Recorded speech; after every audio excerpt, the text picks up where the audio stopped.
Hello बच्चों, आज की क्लास में आपका स्वागत है। आज से हम क्लास 9th की जो मैथ है हिंदी मीडियम वो स्टार्ट कर रहे हैं। और आज पहला लेसन पढ़ेंगे, पहला अध्याय संख्या पद्धति, जिसको हम नंबर सिस्टम के नाम से भी जानते हैं। तो ये लेसन पढ़ने से पहले कुछ बेसिक बातें हैं, कुछ बेसिक जानकारियाँ, वो मैं आपके साथ डिस्कस कर ले रहा हूँ और उसके बाद ये एक्सरसाइज बड़ी आसान लगेगी आपको। ठीक है, तो चलिए करते हैं इसको। पहले कि इससे संबंधित क्या क्या जानकारियां हैं जो आपके इस एक्सरसाइज को सॉल्व करने में काफ़ी हेल्प करेंगी, वो क्या हैं देखिए। हालांकि आपको पहले से पता भी होगा इसके बारे में, फिर भी मैं आपको एक बार जल्दी बता देता हूँ जिससे एक्सरसाइज को करने में कोई प्रॉब्लम ना हो। पहली चीज़, जैसे हम यहाँ पर देखेंगे नेचुरल नंबर, प्राकृतिक संख्या या प्राकृतिक संख्या। प्राकृतिक संख्या आप जानते हैं क्या होती है। 1 होती है, 2 होती है, 3, 4, 5, 6 करते करते करते इन्फिनिटी तक होती है, अनंत। ठीक है। दूसरी होती है आपकी पूर्ण संख्या। पूर्ण संख्या इसको बोलते हैं 0, 1, 2, 3, 4, 5 करते करते करते इन्फिनिटी तक ही हो जाएगी। ठीक है। और फिर देखेंगे पूर्णांक। पूर्णांक क्या होता है, इंटीजर जिसको बोलते हैं। ये आपका ऐसे हम लिखते हैं 0, 1, 2, 3 और करते करते इन्फिनिटी तक। और इधर अगर जाएंगे तो -1, -2, -3। तो हम ये देखेंगे कि इधर जाएंगे तो हम धनात्मक हो जाएंगी सारी संख्याएं। अगर इसकी बाईं तरफ जाएंगे तो ऋणात्मक हो जाएंगी। ठीक है। और 0 को ना तो हम धनात्मक बोलेंगे और ना तो ऋणात्मक बोलेंगे। ठीक है। ना तो धनात्मक बोलेंगे और ना तो ऋणात्मक बोलेंगे। मतलब ना 0 ना तो पॉजिटिव है इंटीजर है और ना तो नेगेटिव इंटीजर है। ठीक है। एक बात और डिस्कस कर लेते हैं, उसके बाद एक्सरसाइज की बात करेंगे। वो है आपकी परमेय संख्या 3, और ये हो जाएगा आपका रेशनल नंबर जिसको कहते हैं इंग्लिश में परमेय संख्या। तो परमेय संख्या जो है आपकी, इसकी परिभाषा पे अगर हम जाएं तो हम इसको कहेंगे कि ऐसी संख्या जिसे हम P/Q के रूप में लिख सकें, परमेय संख्या कहलाते हैं। P/Q के रूप में लिख सकें। और एक कंडीशन लगा देते हैं Q is not equal to 0। मतलब अगर आप ये कहें कि जिसको अंशहर की तरह लिख सकें तो परमेय है। तो आप कहोगे कि भिन्न भी तो हम अंशहर की तरह लिख सकते हैं, तो फ़र्क क्या है? भिन्न और परमेय में यही फ़र्क है कि परमेय संख्या P/Q के रूप में लिख सकें और साथ में Q is not equal to 0। अब इसका क्या मतलब हुआ? मतलब ये तो हो गया आपका अंश, ये हो गया आपका हर, और जो Q 0 नहीं, इसका मतलब कहने कि हर 0 मत रखिए आप। ठीक है। जैसे मैं अगर एग्जांपल दूँ आपको कि हम अगर 2/0 लिखें तो हम इसको परमेय नहीं बोलेंगे, तब तो ये अपरिभाषित हो जाएगा। इसको ऐसा लिख सकते हैं कि 0/2, लेकिन 0/2 इसको लिख सकते हैं, 2/0 नहीं लिख सकते हैं। ठीक है। नहीं, ये अपरिभाषित हो जाएगा तो इसको परमेय नहीं बोलेंगे। ठीक है। इसीलिए इन्होंने कंडीशन लगा दी कि नीचे आप 0 मत रखिए। ठीक, इतनी बातें हो गई। अब देखिए, मैंने ये चीज़ बताई क्यों है, आप ये सोच रहे होंगे, तो मैं आपको बता दूं, पहले एक्सरसाइज में इसको हल करने में काफ़ी मदद मिली। जैसे मैंने कहा प्राकृतिक संख्या क्या होती है, 1, 2, 3, 4, 5, 6 ऐसे करते करते इन्फिनिटी तक जाएंगे आप।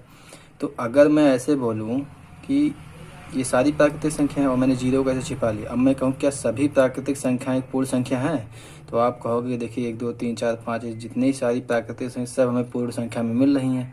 तो ये बात हम कह सकते हैं, नहीं कह सकते हैं कि सभी प्राकृतिक संख्या एक पूर्ण संख्या भी है? कहोगे हाँ है। ठीक है। लेकिन अगर मैं इसी का उल्टा बोलूँ कि क्या पूर्ण संख्याएं, सभी पूर्ण संख्याएं क्या प्राकृतिक संख्या है, तो कहोगे नहीं। क्यों नहीं है? तो कहो 0, 1, 2, 3 ये सब पूर्ण संख्या होती हैं। अब इसको ढूंढो सारी संख्याओं, इसमें ढूंढोगे तो सब तो मिल जाएंगे, 0 नहीं मिलेगा। तो ये नहीं बोल सकते कि सभी पूर्ण संख्या एक प्राकृतिक संख्या होती हैं। ठीक है। इसी प्रकार हम ऐसा भी कह सकते हैं कि सभी पूर्ण संख्याएं एक पूर्णांक हैं। तो देखिए, ये ढूंढिए इसको, 0, 1, 2, 3, 4, 5 से ढूंढेंगे सब मिल जाएगा। लेकिन क्या इसका उल्टा बोल सकते हैं कि सभी पूर्णांक एक पूर्ण संख्या है? सभी पूर्णांक में तो मान लीजिए इधर वाली सारी चीज़ें इसमें मिल जाएंगी, लेकिन ये नहीं मिलेंगी। 0, -1, -2, -3 ये आपको इसमें नहीं मिलेंगी, तो ये नहीं बोलेंगे। ठीक है।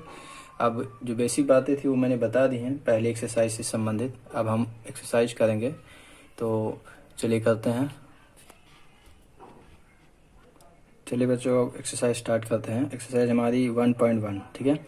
पहला क्वेश्चन है क्या शून्य एक परमेय संख्या है? पहला क्वेश्चन उन्होंने ये पूछ लिया, देखते हैं है कि नहीं है। क्या इसे आप P बाई क्यू के रूप में लिख सकते हैं, जहाँ P और Q पूर्णांक है।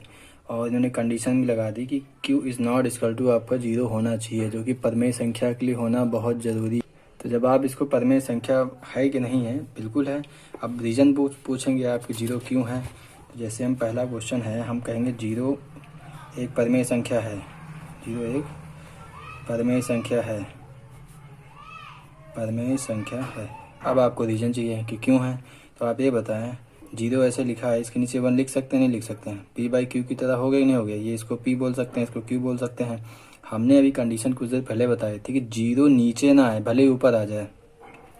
इसी प्रकार आप 0/2 लिख सकते हैं, 0/3 लिख सकते हैं, तो इसको हम परिमेय संख्या बोल सकते हैं। ठीक है, तो इसी टाइप का आपका पहला क्वेश्चन कंप्लीट होता है। क्वेश्चन नंबर आप 2 करेंगे। दिया है 3 और 4 के बीच 6 परिमेय संख्याएं ज्ञात कीजिए।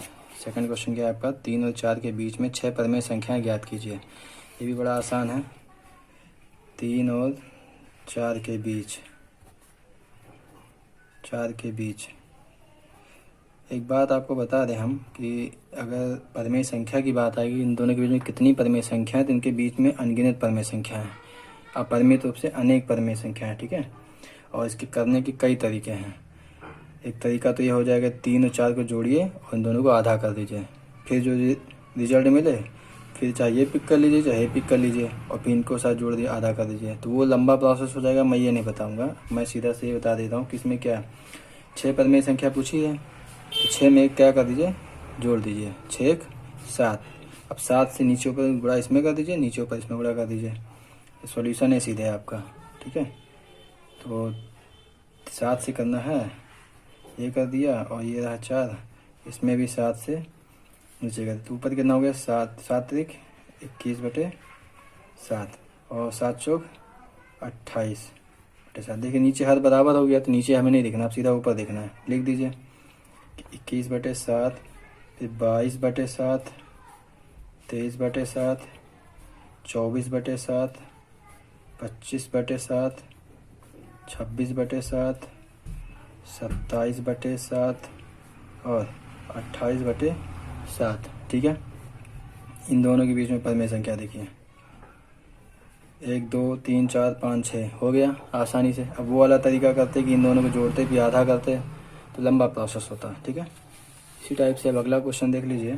क्वेश्चन नंबर 3 हो जाएगा आपका, 3/5 और 4/5 के बीच आपको परिमेय संख्या बतानी है। ठीक है, कितनी, 5 परिमेय संख्या बतानी है। तो ये भी कर लेते हैं, देखिए कैसे करेंगे। देखिए 3/5 और 4/5, तो वही तरीका अपनाते हैं कि 5 है तो 5 में क्या जोड़ दीजिए, 1, कितना हो जाएगा 6, 6 नीचे ऊपर अंसार में गुणा, अंसार में गुणा। तो सीधा सॉल्यूशन करते हैं, ये 6 और ये 6 त्रिक 18, 5 छक 30, थोड़ा जगह छोड़ दीजिए, बीच में लिख देंगे 6 चौको 24, 5 छक 30। अब इनके बीच में 5 परिमेय संख्या चाहिए, तो देखिए हर तो बराबर है, तो ऊपर ही ऊपर देखना रहेगा हमको। 18 के बाद 19/30, 20/30, 21/30, 22/30, और बीच में मैं स्पेस नहीं है तो मैं यहाँ लिख दे रहा हूँ 23/30। देखिए इसको, और इनके बीच में कितनी है, 1 2 3 4 5, 19 20 21 22 23। ठीक है, 5 परिमेय संख्या हो गई। तो बड़ा आसान है, आप समझने की कोशिश करिएगा, सारे क्वेश्चन आसानी से कर सकते हैं। और आखिरी क्वेश्चन करते हैं इस एक्सरसाइज का। देखिए लास्ट क्वेश्चन आपका, नीचे दिए गए कथन सत्य हैं असत्य हैं, कारण के साथ अपने उत्तर औचित्य दीजिए। मैं आपको रीजन दूंगा। प्रत्येक प्राकृतिक संख्या एक पूर्ण संख्या होती है, ये मैं आपको पहले ही बता चुका हूँ कि प्रत्येक प्राकृतिक संख्या, तो देखिए जितनी प्राकृतिक संख्याएं आपकी 1 2 3 4 5 6 या अनंत तक एक पूर्ण संख्या होती है। तो देखिए अगर मैं 0 का से छिपा दूँ तो इसमें सारी प्राकृतिक संख्याएं मिल रही नहीं मिल रही हैं, और अगर मिल रही हैं तो कहेंगे कि सारी प्राकृतिक संख्याएं एक पूर्ण संख्या होती है। तो मतलब पहला आपका क्या हो जाएगा, सत्य हो जाएगा। सेकंड क्या पूछा है इसमें, प्रत्येक पूर्णांक एक पूर्ण संख्या होती है, मतलब क्या करें, प्रत्येक पूर्णांक एक पूर्ण संख्या होती है। तो आप ये बताएं प्रत्येक पूर्णांक का मतलब, तो ई प्लस वाले की भी बात करें, धनात्मक की भी बात कर रहे हैं, इसकी भी बात कर रहे हैं। ठीक है, प्रत्येक पूर्णांक एक पूर्ण संख्या होती है, तो यह असत्य हो जाए। क्यों? ये चीज़ें तो हमें इसमें मिल रही हैं, 0 1 2 3 4 ऐसे करके, ठीक है। और 0 1 2 3 4 करके सारी चीज़ें हमें मिल रही हैं इसमें, लेकिन क्या ये माइनस वाली चीज़ें इसमें मिल रही हैं? नहीं मिल रही हैं, तो इसको क्या बोलेंगे कि ये असत्य हो जाएगा। लास्ट वाला देखिए, प्रत्येक परिमेय संख्या एक पूर्ण संख्या होती है। प्रत्येक परिमेय संख्या नहीं होगी, आप खुद ही देखिए। अगर मैं यहाँ पे बता दूँ आपको, ऐसे मैं लिख दूँ 4/5, एक परिमेय संख्या है कि नहीं है, लेकिन ये 4/5 क्या आपको पूर्ण संख्या में मिलेगी? जैसे पूर्ण संख्या है, पूर्ण संख्या में मिलेगी? नहीं मिलेगी आपको, ठीक है। कहीं भी फ्रैक्शन वाला केस मिल रहा है? नहीं मिल रहा है, तो ये असत्य हो जाएगा, ठीक है। इस प्रकार आपका पहले एक्सरसाइज खत्म होती है। अगर कोई ऐसी चीज़ जो आपको ना समझ में आई हो तो बताइएगा, पूरी सहायता की जाएगी, ठीक है। Thank you.